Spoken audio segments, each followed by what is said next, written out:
Je remercie notre frère M. Gaillard pour cet accueil si chaleureux. Je ne savais pas que j'étais un charmeur. Je ne sais pas si je vais vous charmer aujourd'hui. Mais... Dans le Seigneur, hein? Oui. C'est très gentil de nous avoir invités à nouveau. Et vraiment, nous avons déjà beaucoup reçu hier soir du premier exposé. Et j'ai été reconnaissant vers Dieu de voir l'unité de l'esprit. Alors, mon sujet est assez délicat puisqu'il s'agit du pasteur et sa conscience. Voilà ce que je vais traiter en 2 heures. Le pasteur et sa conscience. Alors j'aimerais d'abord dire quelques mots sur les raisons qui m'ont orienté vers ce sujet. Tout d'abord, il me semblait qu'il convenait parfaitement à la nature de notre rassemblement, puisqu'il s'agit de la pastorale de Dijon. Et parmi nous, il y a des pasteurs avec déjà des années d'expérience, il y a de futurs pasteurs, et hier nous avons aussi entendu parler de ce pastorat mutuel. Et je suis entièrement de cet avis que le ministère de l'Église elle-même doit être encouragé par ceux qui ont un ministère particulier et institué par le Seigneur.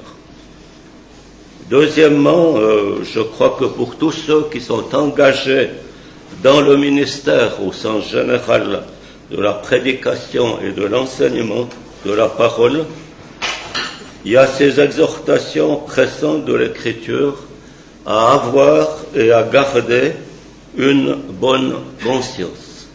Je vous rappelle l'exhortation faite à Timothée.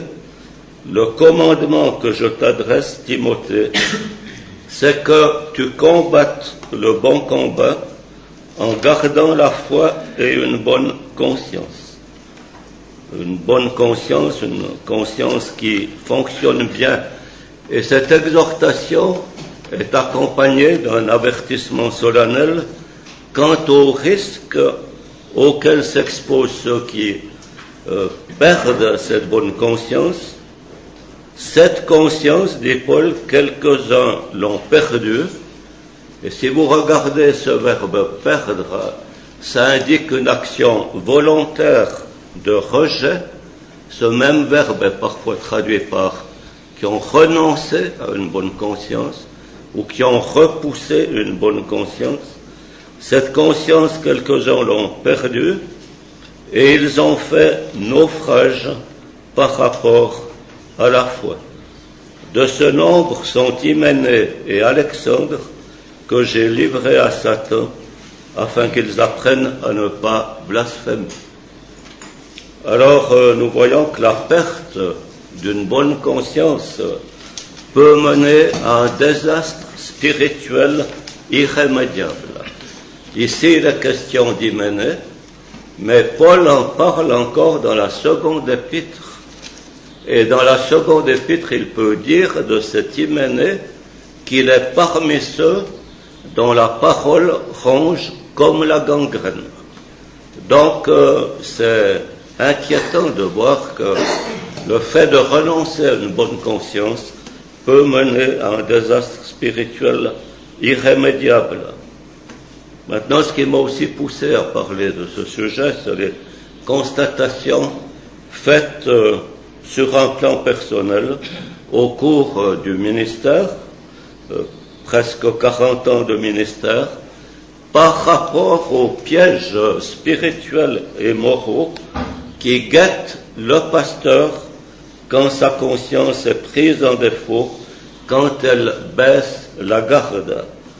Nous sommes tous vulnérables sur ce point et je comprends beaucoup mieux, après toutes ces années de ministère, pourquoi l'apôtre déclare devant le gouverneur Festus à Césarée « Je m'efforce d'avoir constamment une conscience sans reproche devant Dieu et devant les hommes. » Alors, le verbe « je m'efforce » indique bien qu'il s'agit d'un exercice et d'une discipline, et l'adverbe que cet exercice qui embrasse la sphère divine et la sphère humaine, il faut plaire à Dieu, il faut plaire aux hommes dans le bon sens du terme, c'est-à-dire éviter de mettre sur leur route des occasions de chute. Cette conscience doit fonctionner constamment, il ne doit pas y avoir de temps mort. Et cette conscience nous est indispensable si nous voulons plaire et à Dieu et en même temps édifier les hommes qui nous entourent. Je dois aussi dire que la pratique de la cure d'âme m'a permis de vérifier, et encore tout récemment, le rôle crucial de la conscience dans la marche chrétienne. Quand la conscience est inerte, quand elle devient insensible, alors nous constatons que des blocages spirituels persistent. Il y a des gens qui ne progressent pas dans nos églises, il y a des gens qui stagnent, et très souvent, je pense que c'est dû à une apathie de la conscience. Et enfin, la déliquescence morale de notre époque, la situation de chaos éthique où nous vivons, m'a convaincu de l'actualité du sujet. Vous avez tous vu, je pense, cet ouvrage de John MacArthur, « Quand la conscience disparaît », c'est vraiment un sujet de grande actualité. Alors je vais partir du discours d'adieu de l'apôtre Paul, discours d'adieu aux anciens d'Éphèse, et puis ensuite je parlerai de l'excellence du ministère pastoral, de l'exigence du ministère pastoral, du rôle crucial de la conscience, de l'état de la conscience, et enfin de l'intégrité dont nous avons tous besoin pour édifier et l'Église et le monde qui nous entoure par notre exemple.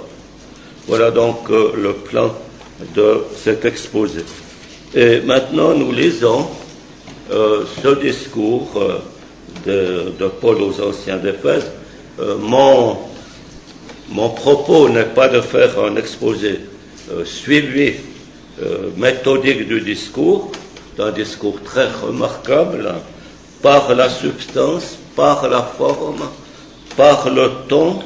Il y a une très forte émotion qui se dégage de ce discours, par les circonstances aussi, mais je vais garder ce discours en toile de fond, comme un arrière-plan, et puis je m'y référerai à plusieurs reprises. Alors lisons dans le livre des Actes au chapitre 20, les versets 17 à 38. Ou peut-être déjà depuis le verset 16. Acte 20, verset 16.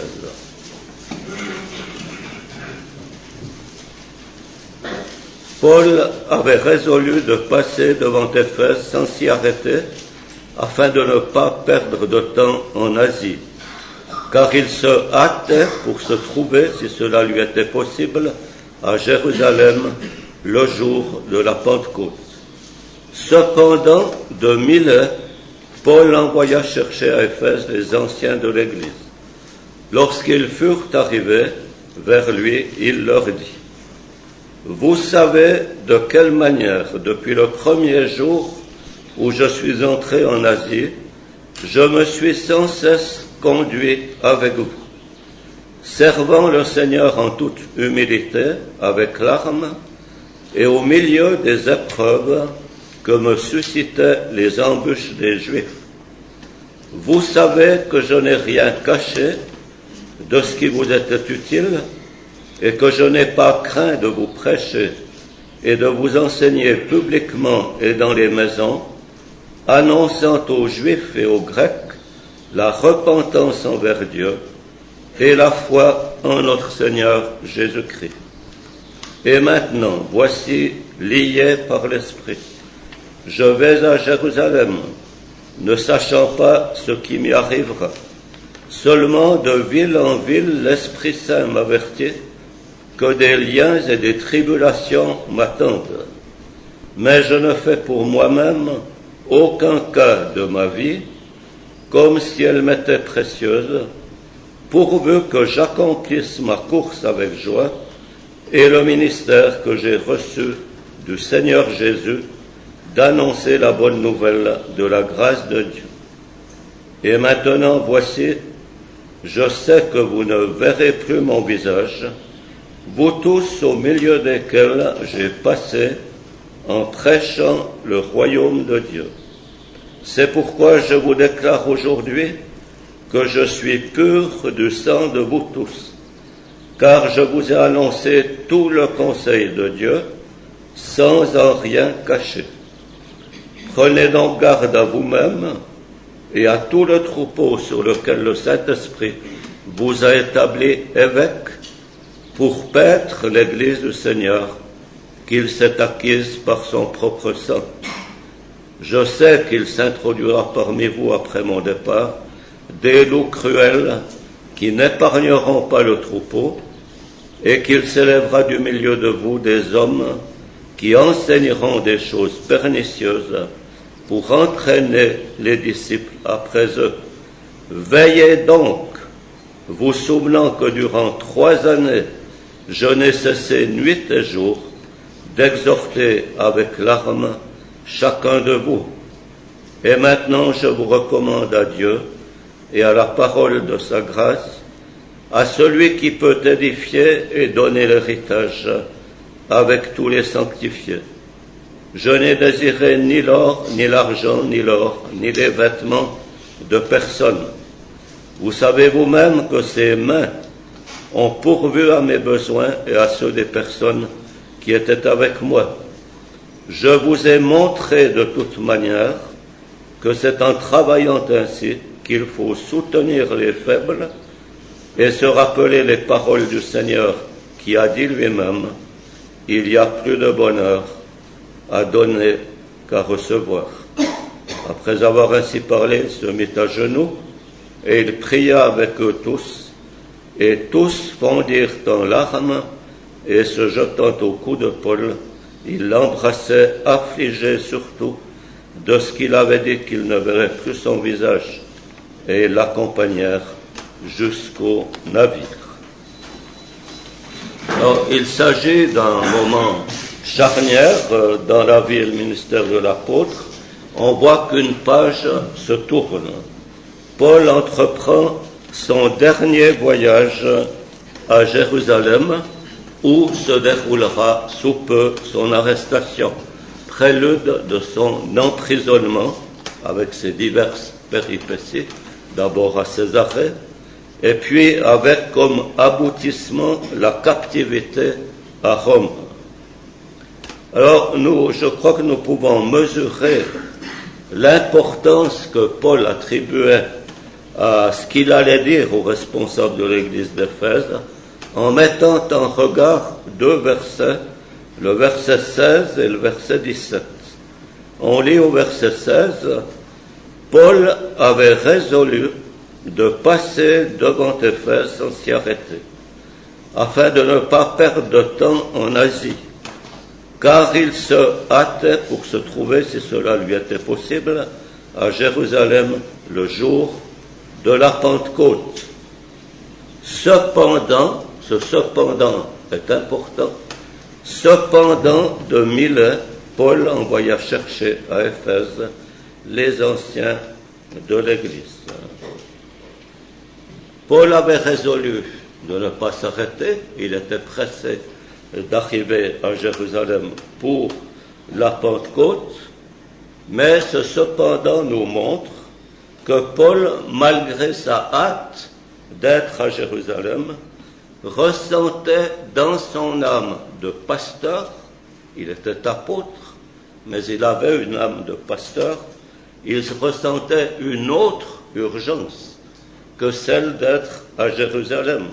Il ressentait un autre impératif, celui de s'adresser une dernière fois à ceux qu'il avait exhortés avec instance pendant 3 ans. Et il souligne bien que c'est un ministère continu qu'il a eu auprès d'eux. Donc on voit tout de suite ici cette âme de berger, de pasteur chez l'apôtre Paul. Et maintenant, si je voulais résumer ce discours qui est vraiment très émouvant, je dirais qu'il consiste essentiellement en 3 rappels.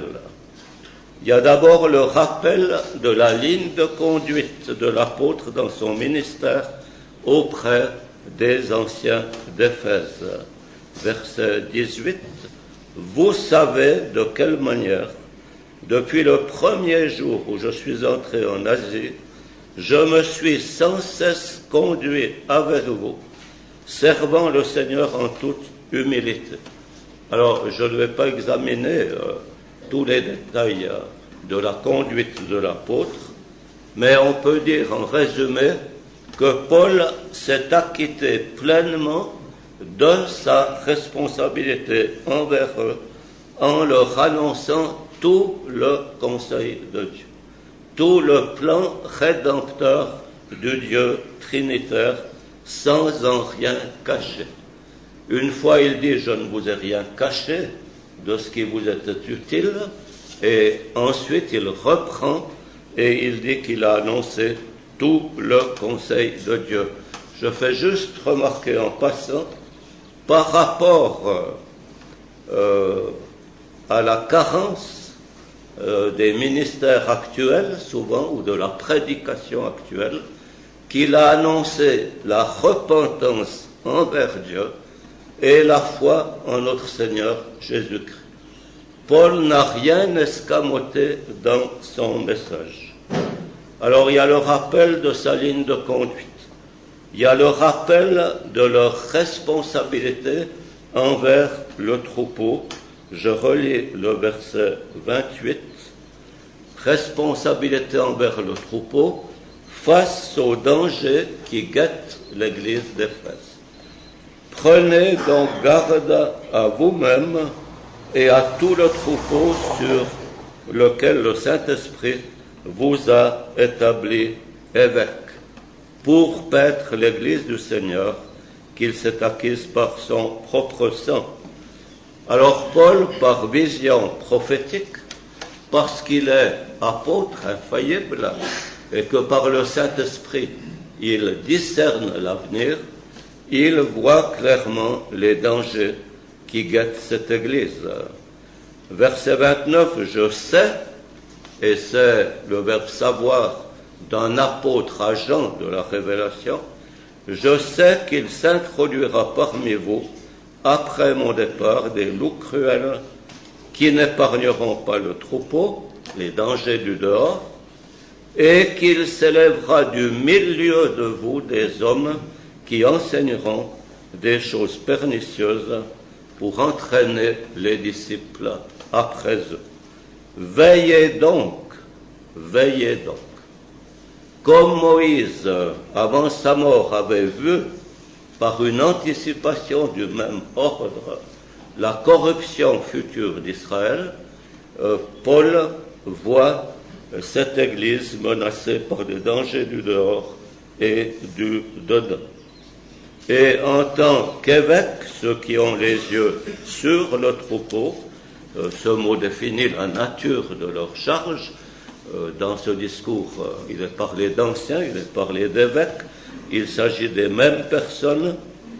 Ils sont appelés à veiller attentivement et jalousement sur l'Église, comme Paul l'a fait pour chacun d'eux personnellement. Ce verset 31, veillez donc, vous souvenant que durant 3 années, je n'ai cessé nuit et jour d'exhorter avec larmes chacun de vous, on peut aussi traduire chacun de vous ou un à un. Paul avait pris soin de ces anciens de cette Église avec un souci jaloux, un souci digne de celui qui a dit « Le zèle de ta maison me dévore ». Alors il y a le rappel de la conduite de Paul, il y a le rappel du ministère des anciens sur l'Église. Mais il y a aussi le rappel de la toute-suffisance, de la toute-puissance de Dieu et de la parole de sa grâce, l'Évangile, la bonne nouvelle de la grâce de Dieu. Dieu est tout-puissant, Dieu est suffisant pour édifier ceux qui ont été sanctifiés, séparés pour Dieu, dès le départ, par l'appel souverain au salut. Et aussi pour les mettre finalement en possession de l'héritage éternel qui leur est réservé dans les cieux. Et maintenant, je vous recommande à Dieu et à la parole de sa grâce, à celui qui peut édifier et donner l'héritage avec tous les sanctifiés. Je crois qu'il est important dans notre tâche de pasteur d'être convaincu que le Dieu de l'appel ne va pas laisser ses brebis en chemin et qu'il va accomplir jusqu'au bout son œuvre. C'est la doctrine de la persévérance des saints, mais comme l'a dit un théologien, l'important c'est que Dieu persévère vis-à-vis des saints et il les tient dans sa main jusqu'au bout. Alors la confiance sereine de l'apôtre dans le Dieu de l'appel et dans la dynamique propre au message de la bonne nouvelle, l'Évangile porte en lui-même une puissance est d'autant plus frappante qu'il vient de parler des dangers qui menacent cette Église. C'est extraordinaire ce contraste. Il sait que des dangers vont surgir, mais qu'est-ce qu'il dit? Je vous recommande à Dieu et à la parole de sa grâce. Je vous remets à Dieu, je vous confie à Dieu, je vous confie à cet évangile puissant qui peut édifier jusqu'au bout. Et cette confiance qui est le propre ou propre à un homme fondé et exercé dans la foi, signifie que l'existence, la permanence, la sécurité et la protection de l'Église dépendent ultimement de Dieu lui-même qui veille sur les siens, qui veille sur sa parole pour l'exécuter. Hier, nous avons entendu parler de cet amour de Dieu pour l'Église. Parce que Dieu aime l'Église, il est le garant de sa victoire finale. Et cela devrait nous encourager chacun, que nous soyons dans un ministère spécifique, que nous accomplissions simplement le ministère de l'Église, comme on l'a entendu hier. Le Seigneur est puissant pour nous tenir dans sa main. Alors, vous voyez que dans ce discours qui est extraordinaire, le thème, il y a un thème omniprésent qui est celui de la vigilance.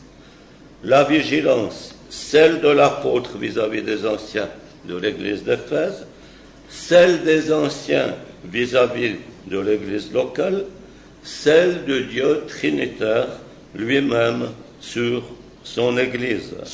Et je crois que ce thème s'accorde parfaitement avec le rôle et l'image de la sentinelle, évoquée clairement, même si c'est d'une façon implicite, au verset 26. C'est pourquoi je vous déclare aujourd'hui que je suis pur du sang de vous tous, car je vous ai annoncé tout le conseil de Dieu, sans en rien cacher. Alors il est évident qu'arrivé à ce point particulièrement solennel de son discours, Paul a présent à l'esprit deux passages bien connus d'Ézéchiel 3 et d'Ézéchiel 33. Je vous cite simplement quelques versets d'Ézéchiel 3. je t'établis comme sentinelle sur la maison d'Israël. Tu écouteras la parole qui sortira de ma bouche et tu les avertiras de ma part. Quand je dirai aux méchants, tu mourras, si tu ne l'avertis pas, si tu ne parles pas pour détourner le méchant de sa mauvaise voie, ce méchant mourra dans son iniquité et je te redemanderai son sang. Et Paul dit, je suis pur du sang de vous tous. Mais si l'on parle de sentinelle, du rôle de la sentinelle, de l'image de la sentinelle, cela nous amène au cœur de notre sujet, le pasteur et sa conscience. Le pasteur et sa conscience. En effet, si l'essentiel de la tâche du pasteur est de veiller sur le troupeau, avec tout ce que cela implique, il est tenu en priorité de veiller sur lui-même, comme le montre très clairement ce verset 28. Prenez donc garde, il ne dit pas d'abord, prenez donc garde au troupeau, mais prenez donc garde à vous-même et à tout le troupeau sur lequel le Saint-Esprit vous a établi évêque. La vigilance sur le troupeau est étroitement couplée à la vigilance sur soi-même et en dépend. Sentinelles qui veillent et avertissent les pasteurs ont pour vocation et obligation de l'être par rapport aux brebis qui leur sont confiées. Mais ce rôle de sentinelle, ils doivent impérativement l'exercer tout d'abord vis-à-vis d'eux-mêmes. Chers amis, pasteurs ou non-pasteurs, est-ce que nous exerçons une vigilance étroite sur nous-mêmes? Et cela m'amène forcément au rôle de la conscience et conjointement au rôle de l'état de la conscience. Comment un pasteur pourrait-il veiller efficacement sur lui-même si sa conscience fonctionne de façon défectueuse? À ce moment-là, il est exposé à tous les dangers, l'exercice de son ministère devient difficile et périlleux, et le troupeau lui-même court des risques, car tout ce qui affecte le pasteur sur le plan spirituel et moral aura forcément des répercussions sur l'Église à plus ou moins longue échéance. Il y a un verset qui dit « Nul ne vit pour lui-même ». Alors nous vivons pour le Seigneur et nous vivons pour les frères et sœurs.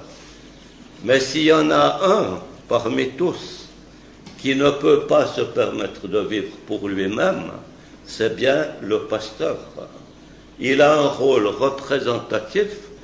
Tout ce qu'il est, tout ce qu'il fait peut affecter le troupeau dont il s'occupe. Et alors, je ne pense pas seulement et avant tout au comportement visible ou observable extérieur du pasteur, mais à sa vie personnelle, à sa vie intime, à tout le domaine caché qui échappe au regard des hommes, mais pas au regard de Dieu. À la vie des pensées qui, pour être secrètes, a des répercussions désastreuses.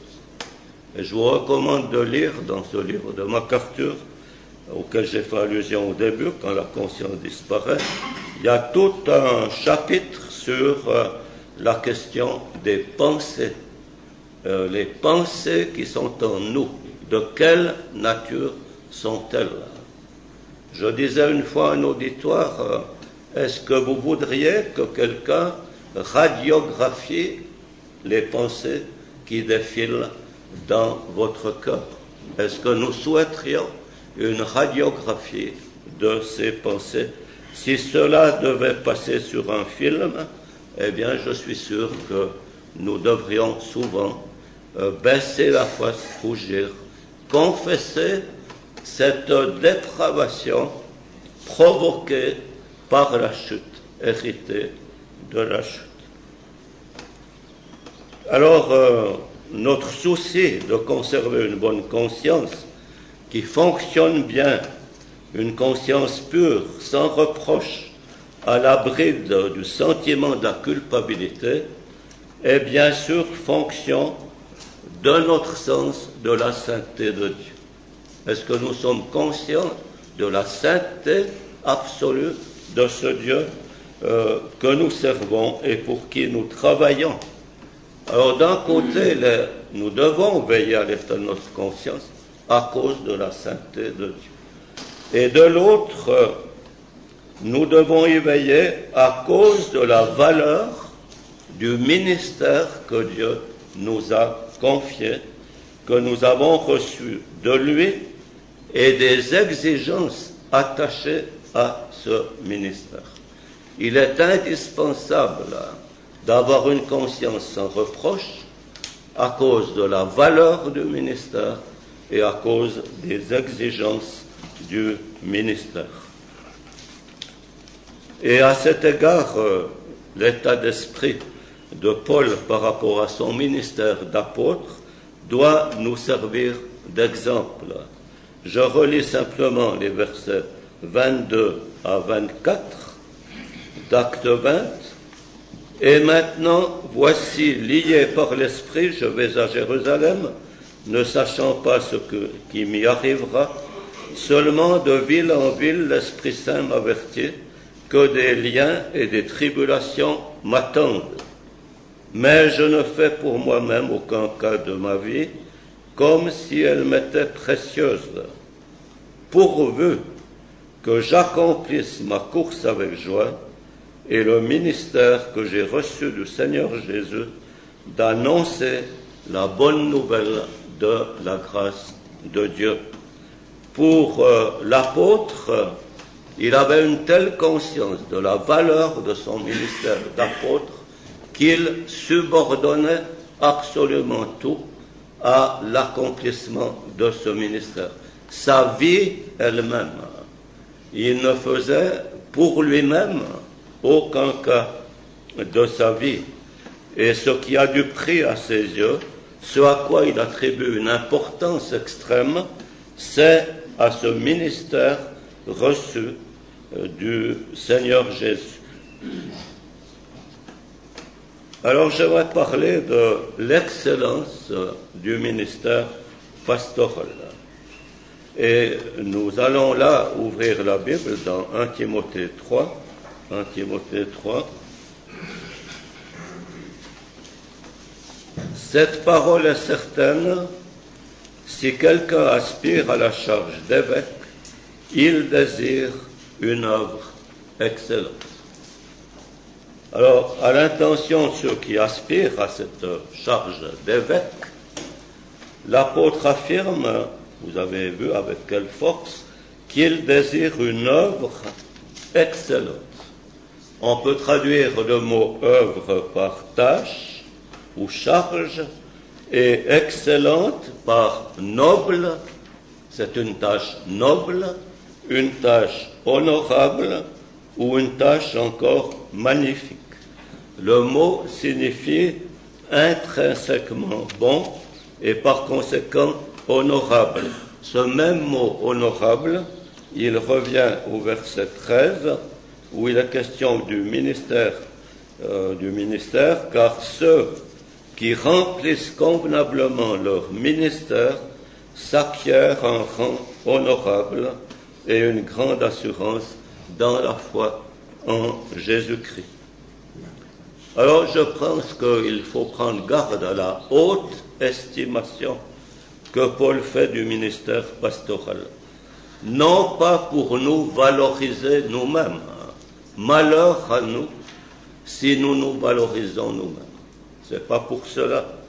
Mais plutôt pour nous interroger et nous examiner sur la façon dont nous nous acquittons de ce ministère. Se pourrait-il qu'à l'un de nous convienne cette exhortation? Prends garde au ministère que tu as reçu dans le Seigneur afin de le bien remplir.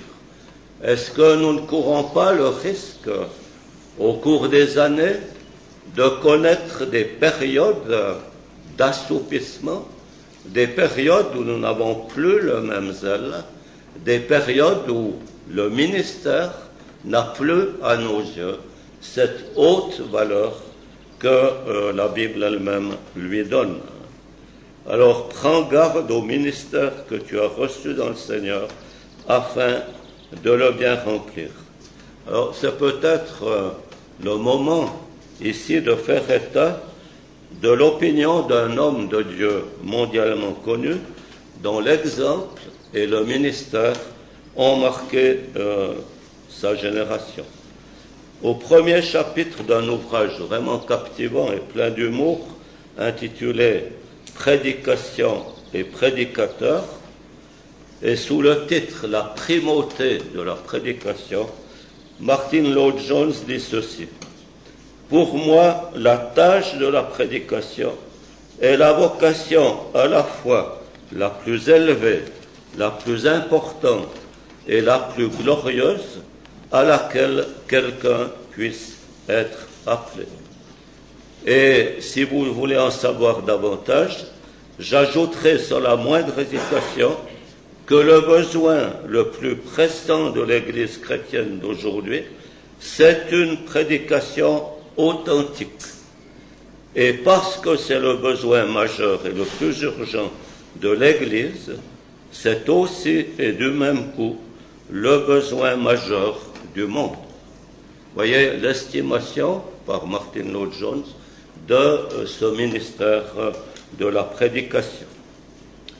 Mais l'Écriture nous dit que si nous recevons le témoignage des hommes, et là nous avons entendu le témoignage d'un homme de Dieu qui était en bénédiction, le témoignage de Dieu est plus grand. Et je relève dans le texte des Actes des indications qui soulignent l'excellence du ministère des anciens, dont une tâche essentielle est certes la prédication, mais aussi l'enseignement. Prédication et enseignement. Paul, dans Acte 20, tantôt parle d'annoncer, de prêcher, d'enseigner. Et on lit dans 1 Timothée 5, 17, que les anciens qui dirigent bien soient jugés dignes d'un double honneur ou d'un double salaire, surtout ceux qui travaillent, et le verbe implique quelque chose de laborieux, d'astreignant, de dur, entraînant de la fatigue, ceux qui travaillent à la prédication et à l'enseignement. Oui, c'est un ministère excellent. C'est une tâche noble, mais c'est aussi une tâche à haute responsabilité. Quant à la nature du ministère des anciens, et là je rejoins notre frère, M. Nicolas, qui a parlé hier, quant à la nature du ministère des anciens, le langage d'Acte 20 évoque nettement son caractère pastoral. Troupeau, évêque, ceux qui veillent sur et surveillant, le verbe paître, avec tout ce que cela implique, nourrir le troupeau, conduire le troupeau, protéger le troupeau, soigner le troupeau, tout cela est dans ce verbe paître. Il y a aussi l'allusion aux loups cruels qui n'épargneront pas le troupeau. Nous voyons cette tâche pastorale de l'Ancien. Et leur travail reflète la mission même du chef suprême de l'Église, le bon berger, qui entend que, justement, bon berger est venu pour donner sa vie pour ses brebis, leur communiquer la vie qui est en lui, les rassembler en un seul troupeau, en prendre soin, les guider et les garder jusqu'à la fin, et qui, pour cette raison, comme on l'a entendu hier, est appelé le grand pasteur des brebis et le souverain pasteur ou le chef des pasteurs.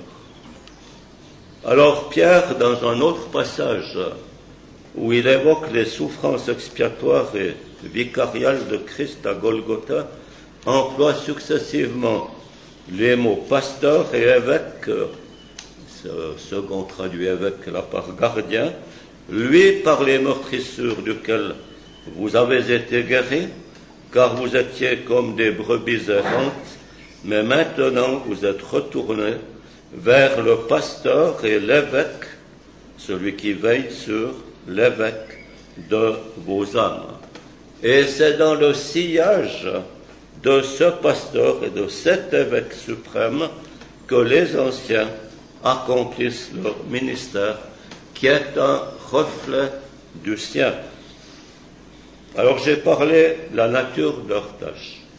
Maintenant, si l'on pense au troupeau dont ils s'occupent, il s'agit de rien moins que de l'Église du Seigneur. C'est ainsi que Paul définit le troupeau. C'est l'Église du Seigneur, ce que le Seigneur a lui-même appelé hors du monde pour en faire sa propriété, sa possession personnelle, son bien, et qui lui appartiennent de droit. Ils sont à Christ par privilège exclusif, et ils sont confiés, remis à la garde des pasteurs humains. Et c'est pourquoi le Seigneur, dans Matthieu 16, pouvait parler de mon Église. Sur cette pierre, je bâtirai mon Église. C'est la sienne, ça n'est pas la nôtre. Mais parce que c'est la sienne, ça nous montre l'importance du ministère qui nous est confié. Alors, Paul dit l'Église du Seigneur, Pierre dit le troupeau de Dieu.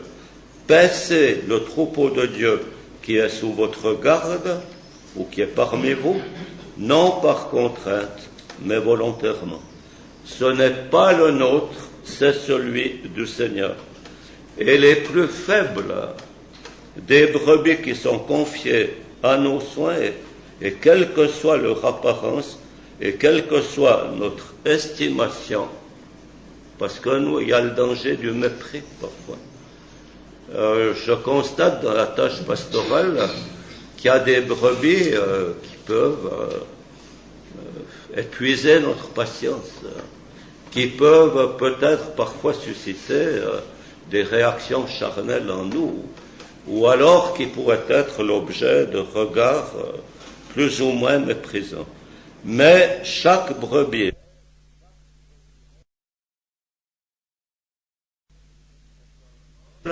est un membre effectif de l'Église du Seigneur, ou l'Église de Dieu, comme disent certains manuscrits, sa propriété privée remise à nos soins. Et troisièmement, toujours pour montrer la valeur du ministère, ces personnes sont à Christ en vertu d'une transaction conclue entre le Père et le Fils, dont le prix est le sang du Fils de Dieu versé à la croix. L'Église du Seigneur qu'il s'est acquise par son propre sang. Le Père a donné l'Église à Christ, mais le prix que le Seigneur a dû payer, c'est ce sang versé à Golgotha. Il a acquis l'Église pour lui par ce prix dont la valeur est incalculable. L'Église, aux yeux de Christ, a une valeur infinie. C'est pourquoi il est impossible que le moindre des élus ne parvienne pas finalement au but que Christ lui a assigné. Et si l'Église a une valeur incalculable pour le Seigneur, elle devrait aussi en avoir une pour nous. Et cela fait aussi ressortir l'excellence du ministère pastoral consacré entièrement à ce que le Fils s'est acquis par son œuvre rédemptrice. Quel privilège, quel honneur de s'occuper de ce troupeau qu'il s'est acquis à ce prix, mais quelle responsabilité quand vous pensez au prix payé par le Seigneur. Et enfin, la valeur du ministère pastoral relève aussi de la majesté de celui qui établit un serviteur de Dieu dans cette tâche. Et ici, que dit Paul dans Acte 20 par rapport à l'établissement dans le ministère? Veillez sur le troupeau sur lequel le Saint-Esprit vous a établi évêque. C'est le Saint-Esprit qui établit dans le ministère. Et je ne contredis pas du tout ce que nous avons entendu hier de la part de notre frère. Par-delà les hommes qui ne sont que des instruments du Dieu souverain, celui qui seul a le réel pouvoir d'établir, de mettre en place et aussi de façonner quelqu'un pour le ministère, l'établir dans la charge d'ancien, c'est le Saint-Esprit, la troisième personne de la Trinité. Voilà de qui les pasteurs tiennent le rappel, leur ministère et leurs dons. Et il s'agit de la plus haute investiture dont on puisse rêver. La plus haute investiture, c'est le Saint-Esprit qui place quelqu'un dans le ministère après l'avoir revêtu, équipé de ce dont il avait besoin pour accomplir son ministère. Alors, ça n'empêche pas la fonction de l'Église qui établit, qui installe, qui désigne des anciens après avoir reconnu en eux l'œuvre du Saint-Esprit qui les a qualifiés. Alors, si nous quittons Acte 20 et si nous laissons l'image du troupeau et si nous arrivons à l'image de la maison qui est appliquée aussi à l'Église, vous vous rappelez Paul qui dit à Timothée qu'il lui écrit pour qu'il sache comment il doit se conduire dans la maison de Dieu, qui est l'Église de Dieu vivant, hein, Timothée 3, 14, 15, Éphésiens 2, 19 aussi nous dit, vous êtes devenus gens de la maison de Dieu. Paul désigne l'évêque par l'expression économe de Dieu. Car il faut que l'évêque soit irréprochable comme économe de Dieu. Tite 1, verset 7. L'économe est l'intendant, l'administrateur, le manager d'un bien, d'une propriété, d'une maison, de richesses qui appartiennent à un autre. Alors, ces richesses qui appartiennent à un autre, si je pense à l'économe de Dieu, d'un côté, il s'agit des membres de l'Église, de ceux que Christ s'est acquis par son sang et qu'il remet à nos soins. C'est cette postérité dont parle Ésaïe 53. Il verra une postérité. Et d'un côté, ce sont ces âmes rachetées qui ont été remises à nos soins. Et nous devons veiller jalousement et attentivement sur elles, comme on l'a lu hier dans Hébreux 13, 17. De l'autre, et ça c'est très important, nous sommes les économes, les gérants des précieuses vérités révélées, des mystères de la foi qui conduisent au salut. Car on ne sera jamais conduit au salut que par la vérité, par ce que Dieu a révélé. Et nous sommes les économes de ces vérités transcendantes. Alors ces vérités, il faut les traiter et les dispenser avec le plus grand soin, la plus grande fidélité, la plus grande exactitude, selon cette exhortation de Paul à Timothée, quand il lui dit « Efforce-toi de te présenter devant Dieu comme un homme éprouvé, un ouvrier qui n'a point à rougir, qui dispense droitement la parole de la vérité. » Et il ajoute encore Veille sur toi-même et sur ton enseignement. Alors je crois que dans ce domaine de la façon dont nous dispensons la vérité révélée, nous pouvons être légers, approximatifs, parfois téméraires et parfois présomptueux. Et quand je regarde en arrière, dans mon propre ministère, je me rends compte que parfois, je me suis prononcé trop à la légère sur certains passages des Écritures, sur certaines vérités, et qu'il faut vraiment y prendre un grand soin. Et ce n'est pas sans raison que Paul ajoute « Persévère dans ces choses, car en agissant ainsi, tu te sauveras toi-même et tu sauveras ceux qui t'écoutent. » Alors sauver, je pense, c'est dans le sens de sécurité. La sécurité pour celui qui enseigne, comme pour ceux qui sont enseignés, c'est un redoublement d'attention et de soin dans l'étude et l'examen de ce que Jude appelle notre très sainte foi. Il y a un corps de doctrine qui nous a été donné et sur lequel nous devons veiller, et ce corps de doctrine, nous sommes appelés à le transmettre à d'autres avec le plus grand soin. C'est un trésor sacré dont le salut éternel dépend. Notre salut éternel, le salut éternel de nos auditeurs. C'est ce que Paul appelle l'évangile de la grâce de Dieu. Quel soin ne devons-nous pas avoir pour le transmettre? La foi donnée aux saints une fois pour toutes.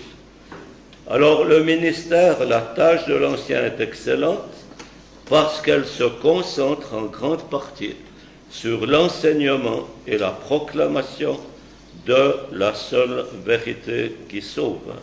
C'est cela avant tout qui fait l'excellence du ministère pastoral et qui nous appelle à la plus grande vigilance.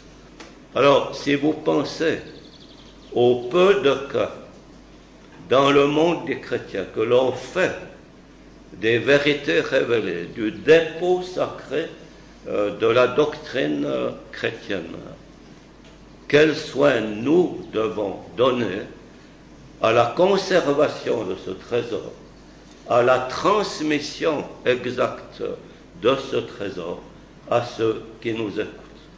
Aujourd'hui, il y a un terrible vide doctrinal.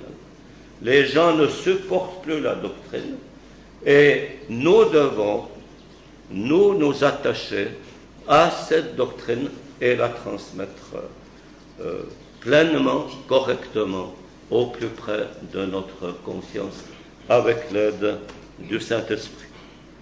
Je veux peut-être m'arrêter là pour cette heure, parce que je vais aborder après l'autre sujet.